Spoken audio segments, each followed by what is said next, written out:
नमस्कार, सत श्री अकाल। विजय डेस्टिनेशन में आपका बहुत बहुत स्वागत है।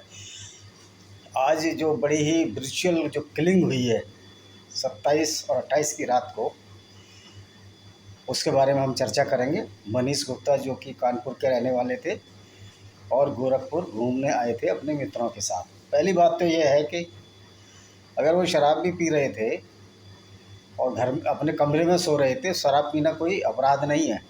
लोग शराब पीते हैं, ये अलग बात है। शराब स्वास्थ्य को हानि पहुंचाती है नहीं पहुंचाती, ये एक सामाजिक पहलू है। तो शराब की ये ऐसी अगर कोई स्टेटमेंट दे रहा है कि शराब पी के गिर गए, तो ये बिल्कुल वाहियात स्टेटमेंट है। दूसरी बात यह है कि शराब पी के आदमी कभी भी नहीं गिरता है पलंग से। नेचुरली उन्होंने 8 या 9 10 बजे तक ये जो भी खाना पीना कर लिया होगा, किया होगा तो, और ये जाते हैं 12 बजे, तो 2 बजे तक तो बहुत सारा नशा वैसे ही उतर जाता है। और इनमें कौन से दूध के धुले हैं कि ये पुलिस वाले शराब नहीं पीते। दूसरी बात ये है कि जो इन्होंने जांच कराई वो पुलिस वालों से ही जांच करा देते हैं। ये कैसा निज़ाम है? जो पुलिस ऑफिसर इन थानों वालों के थ्रू रिश्वत लेते हैं, इंस्पेक्टरों के थ्रू रिश्वत लेते हैं, वो क्या जांच में इनके खिलाफ जाएंगे? कभी नहीं जाएंगे, क्योंकि ये एक निज़ाम बन चुका है। ये एक तरह का ऐसा निज़ाम है जिसमें सब पब्लिक ही पिस रही है। और ये सरकारी कार्यों में बाधा, जो एक अंग्रेज़ों के ज़माने का नियम था, उसकी आड़ में सारी गुंडागर्दी, ये ब्यूरोक्रेट्स, आईपीएस, पीसीएस, जिसको भी जहां पावर मिल रही है, वो शरीर पब्लिक की खाल नोचने के लिए बने हैं। और सांसदों को वैसे तो बहुत सारे नियम पास करने आते हैं, लेकिन ये नियम पास नहीं कर रहे, क्योंकि इससे इनको भी प्रोटेक्शन मिल रहा है। तो इसमें क्या होता है कि जो राजनीतिक गुंडागर्दी बढ़ रही है, एट्रोसिटी बढ़ रही है, और ऐसे गुंडे और बदमाश जब सांसद में पहुंच जाते हैं तो संसद की गरिमा को भी चोट पहुंच रही है। तो हम लौट फिर के उसी मनीष हत्याकांड के बारे में आते हैं। तो गोरखपुर में अगर आप जांच करने भी जा रहे थे, अगर उनके चोट भी लग गई थी, तो आप लोगों का पहला कर्तव्य ये था कि आप एम्बुलेंस को कॉल करते, बजाय कि उसको पुलिस की गाड़ी में डालकर ले गए। और जानबूझकर जब देखा कि ये आदमी नहीं बच पाएगा, तो उसको इलाज में देर कराई और उसको मरने दिया गया। मतलब ये क्रूर चेहरा पुलिस वाले का सामने आया। ऐसा काम तो जानवर भी नहीं करते हैं, जो कि जानवरों से भी गए बीते लोग हैं। तब उनको एम्बुलेंस क्यों नहीं बुलाई गई? बहुत सारी एम्बुलेंस हैं, और वैसे तो यूपी में स्वराज है और बिल्कुल ही सुचिता की सरकार चल रही है, और ये योगी जी की इसमें कोई गलती नहीं है। योगी जी ने जो किया वो तो अच्छा कर ही रहे हैं, लेकिन योगी जी की जवाबदारी इस केस में तो बनती ही है, क्योंकि इनसे पुलिस कंट्रोल नहीं हो रही है। दूसरी बात है, ये जो 6 पुलिस वाले थे जो इस कांड में मुलव्विस है या संलिप्त पाए गए हैं, इनको खाली सस्पेंड करने से क्या होगा? इनको बर्खास्त किया जाए और ये कोर्ट से मुकदमा जीत लें। अगर ये सही होंगे तो मुकदमा जीत कर वापस नौकरी पे चले आएंगे, अन्यथा ये जेल में तो है ही हैं। इनको पहले बर्खास्त किया जाए। गिरफ्तार करने के बाद जो कोर्ट डिसीजन देगा वो अलग बात है, लेकिन सरकार की तरफ से भी ये सरकार को पावर है कि इनको बर्खास्त करे पहले। अगर ये होंगे तो ये मुकदमे में आएंगे, जीत के आ जाएंगे फिर चुनाव। लेकिन इनको भी तो पता लगे कि किस तरह आप किसी को मारते हो तो आपकी फैमिलियों पर क्या असर पड़ता है। दूसरा, अगर ढंग से जांच कराई जाए इनकम टैक्स और सीबीआई द्वारा, तो 90% यूपी के पुलिस वाले जेल में होंगे। इतने ये करप्ट हैं। 5-5 और 10-10 रुपये में बिकने वाले लोग हैं। ऑटो वालों से 5 रुपये, कहीं 10 रुपये। खुद जब मैं शाहजहांपुर से बस पकड़कर गाज़ियाबाद आता था या दिल्ली आता था, मेरी पोस्टिंग शाहजहांपुर थी, तो ये जो बसें डेली चलती हैं उनसे 100-100 रुपये। और एक ठुल्ला जो है पुलिस वाला, तो ये बोलता था, मेरे सामने बोला, जब बस अपने रूट पर जा रही थी, कि भागकर हमसे कहाँ जाओगे? और ये बात मैं गोविंदपुरम थाने की कर रहा हूँ, जो ये इंदिरापुरम थाने की बात कर रहा हूँ, जो कि दिल्ली और यूपी बॉर्डर पे है, और मैं दिल्ली में रहता हूँ। तो इस तरह की योगी जी के नाक के नीचे सब ये चल रहा है। योगी जी ने पुलिस को ये तो ऑर्डर दे दिया कि रोको टोको ठोको, लेकिन कभी ये नहीं कहा कि आप निर्दोषों को मारोगे तो आपको भी उससे डबल सज़ा मिलेगी और आपको बर्खास्त किया जाएगा।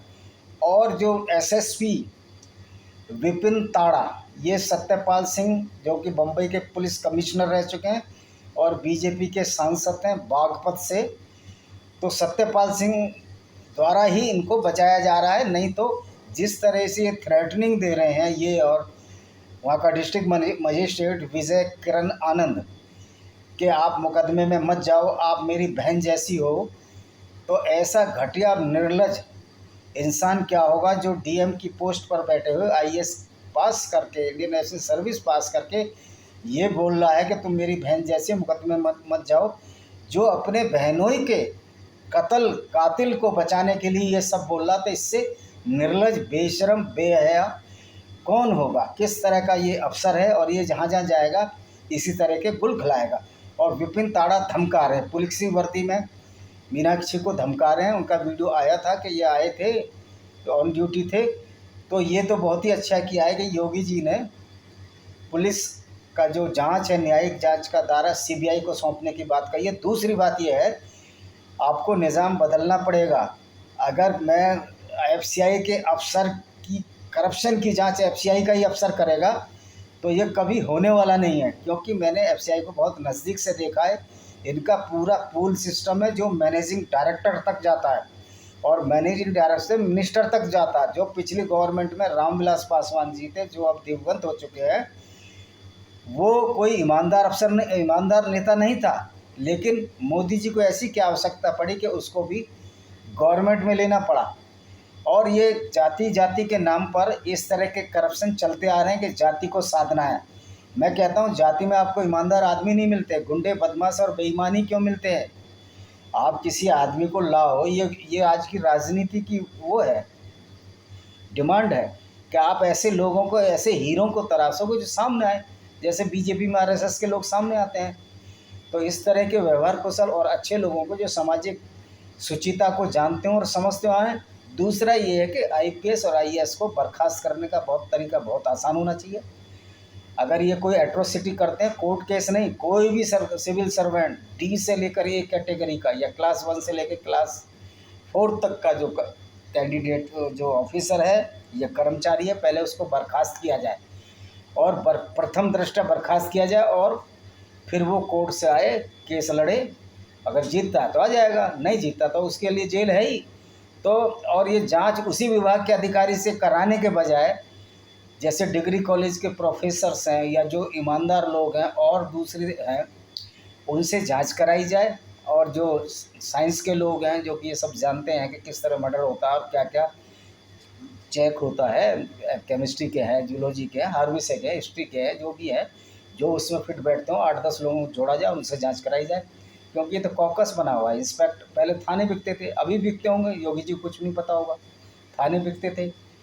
और मैंने एक इंस्पेक्टर जो कि यूपी पुलिस का, मैं नाम नहीं बता रहा, जब मेरी शाहजहानपुर पोस्टिंग थी तो वो बता रहा था कि जब मेरी पोस्टिंग की थी तो एक एसएसपी आईपीएस ने गाय पाली हुई थी और उसके चारे के लिए बोलता था हमको चारा ला कर दो, और उसको मजबूरी में या तो चारा ला कर देना पड़ता था, अगर नहीं देता तो उसका ट्रांसफ़र की धमकी दी जाती।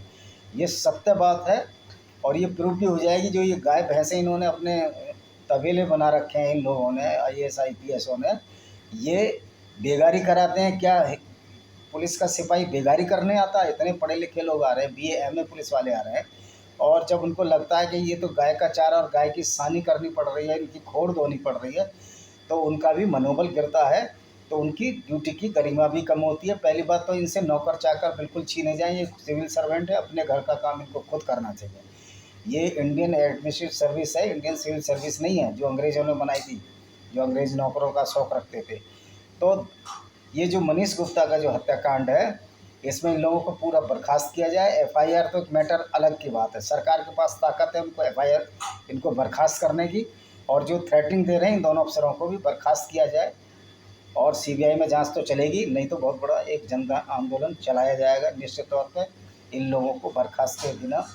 ये क्योंकि अब इसी तरह की घटनाएं लगातार होती आ रही हैं और अभी नहीं होती आ रही, देश आज़ादी के बाद होती हुई आ रही हैं। तो अब पब्लिक को भी जागरूक होना पड़ेगा। आपको अमेरिका से सबक सीखना चाहिए कि जहाँ मिसिसिपी मिनेसोटा में एक ब्लैक को पुलिस ने गोली से मार दिया था, तो वहाँ का जो पुलिस सबसे बड़ा पुलिस प्रमुख था पूरे देश का, उसने घुटनों के बल माफ़ी मांगी थी पब्लिक से, ऐसा नहीं होगा। और कितने प्रदर्शन हुए थे। तो पब्लिक को डरने की ज़रूरत नहीं है। आप तो वैसे ही मर रहे हो पुलिस द्वारा या करप्ट इस ब्यूरोक्रेसी के द्वारा या करप्ट पॉलिटिशियन के द्वारा। तो आप लोग सड़क पर उतर जाओगे तो इतनी औकात नहीं है 130 करोड़ जनता अगर सड़क पर उतर जाए। ये अफसर है कितने और कितने पॉलिटिशियन है। करप्ट की बात कर रहा हूँ मैं, अच्छे लोगों की नहीं बात कर रहा। तो ये बहुत थोड़े हैं, 0.001% भी नहीं है। और पब्लिक अगर अपने से पा जाएगी इस अत्याचार के लिए, और ये कोई कानून तोड़ना भी नहीं है, आप अपना प्रोटेस्ट कर सकते हैं सड़कों पर अहिंसक तरीके से। जब सारी सड़कें जाम हो जाएंगी तो इन लोगों को भी पता लग जाएगा पब्लिक में क्या ताकत होती है। और करप्ट अफसरों के लिए तो ये एक सज़ा होनी चाहिए कि इनका मुंह काला करके ये रूल बनना चाहिए पार्लियामेंट में, इनको सड़क पर गधे पर बैठा कर घुमाया जाए तो ये अपने आप करप्शन दूर हो जाएगा।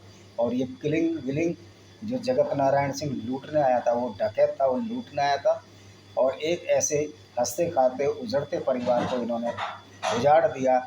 और वैसे तो खून का बदला खून होना चाहिए, अगर इन्होंने खून किया है तो इनको भी फांसी की सज़ा होनी चाहिए। और इस तरह ये लटका वटका के फांसी नहीं, इनको चौराहे पे सीधा गोली मारी जाए। कानून, इस तरह के कानून संसद में लाए जाएँ, वरना ये करप्शन चलता रहेगा।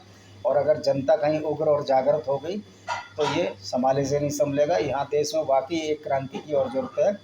ये जो काले अंग्रेज़ हैं, ये उन अंग्रेज़ों से भी ज़्यादा बदमाश और गुंडे हैं। इनको सुधारने के लिए हम सबको आगे आना पड़ेगा। 1000-2000 बलिदान जाएंगे, कोई दिक्कत नहीं है। लेकिन ये भ्रष्ट जो लोग हैं ये अपनी मादों में छिप जाएंगे। और जो हमारे वोटों से ही जीत कर ये भ्रष्ट लोग आते हैं। मैं फिर एक वाजे कर रहा हूँ कि जो ईमानदार ऑफिसर्स हैं, बहुत सारे पुलिस में भी ईमानदार हैं, IAS अफसर भी बड़े ईमानदार हैं। सूर्य प्रताप सिंह जैसे भी लोग हैं IAS अफसर, और बहुत सारे हैं, टावरी साहब हैं, पुलिस में भी होंगे, बहुत सारे लोग होंगे, नवनीत सिकेरा वगैरह जैसे लोग जो कि अभी IPS है। ऐसे लोगों की इज़्ज़त करनी चाहिए हम लोगों को। और जो गुंडे बदमाश हैं, चाहे वो IPS हों IAS हों, उनकी इज़्ज़त इतनी ही करनी चाहिए जितनी कि हम एक बदमाश की, गुंडे की या मवाली करते हैं या सड़क पर घूमने वाले एक छिछोरे की करते हैं, जो कि इसी लहजे में बात करते हैं जिस तरह के ज़्यादातर पुलिस वाले बात करते हैं। तो ये गुंडे मवाली और छिछोरों से ज़्यादा ये कुछ नहीं है। तो इन लोगों से डरने की ज़रूरत नहीं है। अगर कोई पुलिस की वर्दी पहन के गुंडागर्दी करता है या ब्यूरोक्रेट अगर अपने पद का दुरुपयोग करता है तो पब्लिक से बड़ा वो भी नहीं है, वो एक नौकर है। और इनसे डरने की ज़रूरत नहीं है। ये जितने भी इनके हथियार हैं अगर पब्लिक के काम आएंगे, पब्लिक को मारने के काम आएंगे, तो यहाँ कोर्ट भी है, न्यायालय भी है। और पब्लिक से बड़ी ताकत किसी में नहीं होती। अगर 4 करोड़ लोग भी अगर सड़क पर उतर जाएँ एक ही प्रदेश में तो हंगामा मच जाता है। और वैसे तो महाराज अच्छा काम कर रहे हैं, लेकिन इनको बर्खास्त करा जाए, ये मैं मेरी और सब लोगों से अपील है कि इस तरह की वीडियो बनाएं और बताएं कि इन 4-6 लोगों को ज़रूर बर्खास्त किया जाए। और जिस तरह इनकी पिटाई से इनको मराए उसी तरह पीट कर कोर्ट में ऐसे कानून बने, इसमें सांसद में इसी तरह पीट कर इन पुलिस वालों को भी मारा जाए। तभी सच्चा न्याय होगा और पूर्ण न्याय होगा और तभी यहाँ की डेमोक्रेसी बचेगी। वंदे मातरम। जय हिंद।